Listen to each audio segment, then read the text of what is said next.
আসসালামু আলাইকুম বন্ধুরা, দেখেন আমার ছোট্ট বাবুটা কি করতেছে। তার যত বই কলম আছে সব সে তার দাদুর রুমে ট্রান্সফার করতেছে। দেখেন দরজার নিচ দিয়ে দিয়ে দিতে পারতেছে না, তারপরও চেষ্টা করতেছে। দেখেন এই যে গুছাই দিতে পারতেছে না, এই যে চলে গেছে অপর রুমে।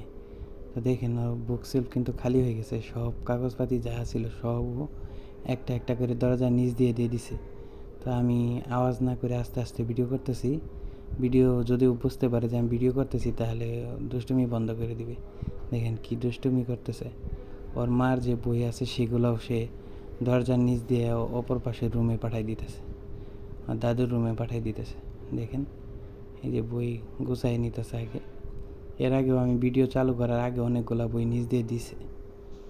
এর আগে অনেকবার করে এরকম করছে, আমি আবার আইনে রেখে দিছি, আবার সেগুলা সেই কাজ করতেছে। দেখেন নিজ মনে কি দুষ্টামি করতেছে।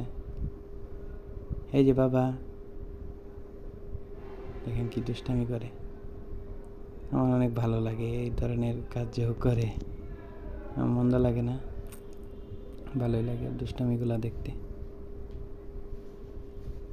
ওর মা মূলত বাইরে গেছে, সেও যাবে, সেজন্য আমি দরজা আটকে রাখছি।